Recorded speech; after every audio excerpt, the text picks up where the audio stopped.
പ്രിയപ്പെട്ട കൂട്ടുകാരെ, ബഹുമാനപ്പെട്ട അമീറുൽ മുഅ്മിനീൻ ഉമർ ഇബ്നുൽ ഖത്താബ് റളിയല്ലാഹു അൻഹുവിന്റെ ഖബർ ഷരീഫ് എങ്ങനെയാണ് നബി സല്ലല്ലാഹു അലൈഹി വസല്ലമ തങ്ങളുടെയും ബഹുമാനപ്പെട്ട അബൂബക്കർ സിദ്ദീഖ് റളിയല്ലാഹു അൻഹുവിന്റെയും കൂടെ ഹുജ്റത്തു ഷരീഫിന്റെ ഉള്ളിൽ വന്നത്? മഹദിയായ ആയിഷ ബീവി റളിയല്ലാഹു അൻഹയുടെ വീടാണല്ലോ ആ ഹുജ്റത്തു ഷരീഫ് നിൽക്കുന്ന റൂം. അതായത് ബഹുമാനപ്പെട്ട നബി സല്ലല്ലാഹു അലൈഹി വസല്ലമ തങ്ങൾ ആയിഷ ബീവിയുടെ ഭർത്താവാണ്, അബൂബക്കർ സിദ്ദീഖ് റളിയല്ലാഹു അൻഹു അവിടുത്തെ പിതാവുമാണ്. എങ്കിൽ ഉമർ ഇബ്നുൽ ഖത്താബ് റളിയല്ലാഹു അൻഹു പിന്നീട് എങ്ങനെയാണ് ആ ഹുജ്റത്തു ഷരീഫിന്റെ ഉള്ളിൽ അവിടുത്തെ ഖബർ വന്നത്? അതിന്റെ പിന്നിലൊരു ചരിത്രമുണ്ട്. ബഹുമാനപ്പെട്ട നബി സല്ലല്ലാഹു അലൈഹി വസല്ലമ തങ്ങൾ ഉമർ ഇബ്നുൽ ഖത്താബ് റളിയല്ലാഹു അൻഹുവിന്റെ ഷഹാദത്ത് അവിടുന്ന് ഷഹീദാകുമെന്ന് പ്രവചിച്ചിട്ടുണ്ട്. അതായത് നബി സല്ലല്ലാഹു അലൈഹി വസല്ലമ തങ്ങളും സിദ്ദീഖ് റളിയല്ലാഹു അൻഹു, ഉമർ ഇബ്നുൽ ഖത്താബ് റളിയല്ലാഹു അൻഹു, ഉസ്മാൻ ഇബ്നു അഫ്ഫാൻ റളിയല്ലാഹു അൻഹു, ഈ പ്രഗൽഭരായ 4 പേരും ഉഹദ് പർവ്വതത്തിന്റെ മുകളിൽ നിൽക്കുന്ന സമയത്ത് ഉഹദ് പർവ്വതം കുലുങ്ങിയപ്പോൾ നബി സല്ലല്ലാഹു അലൈഹി വസല്ലമ തങ്ങൾ കാലുകൊണ്ട് പർവ്വതത്തിന്റെ മുകളിൽ അടിച്ചുകൊണ്ട് പറഞ്ഞു, ഉഹദേ നീ അടങ്ങുക, നിന്റെ മുകളിൽ നിൽക്കുന്നത്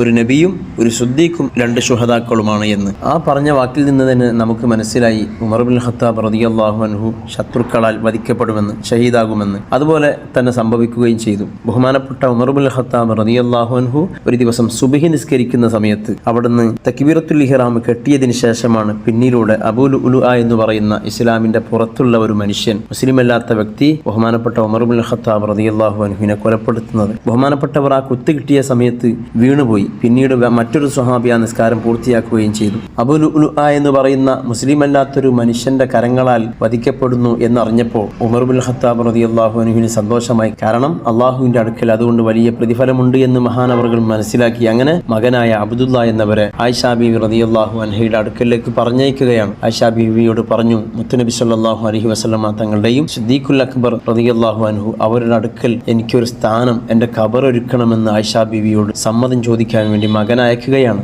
ആ സമയത്ത് മഹദിയായ ആയിഷ റളിയല്ലാഹു അൻഹ ഉമർ ഇബ്നുൽ ഖത്താബ് റളിയല്ലാഹു അൻഹുവിന് ഹുജ്റത്തു ഷരീഫയിൽ ഖബർ ഒരുക്കാൻ സമ്മതം നൽകുന്നുണ്ട്. പക്ഷേ ആയിഷ ബീവി റളിയല്ലാഹു അൻഹ അവർക്ക് അവിടെ ഖബർ ഒരുക്കാൻ ആഗ്രഹിച്ചിരുന്നു. കാരണം നബി സല്ലല്ലാഹു അലൈഹി വസല്ലമ തങ്ങളും അതുപോലത്തെ അവിടുത്തെ പിതാവായ അബൂബക്കർ സിദ്ദീഖ് റളിയല്ലാഹു അൻഹു കിടക്കുന്ന സ്ഥലമാണല്ലോ, അതുകൊണ്ട് തന്നെ അവർ ആഗ്രഹിച്ചിരുന്നു. പക്ഷേ അമീറുൽ മുഅ്മിനീനായ ഉമർ ഇബ്നുൽ ഖത്താബ് റളിയല്ലാഹു അൻഹു ആവശ്യപ്പെട്ടതുകൊണ്ട് തൽക്കാലം അവർക്ക് വേണ്ടി ആ സ്ഥലം മാറിക്കൊടുക്കുകയാണ് ആയിഷ ബീവി ചെയ്തത്.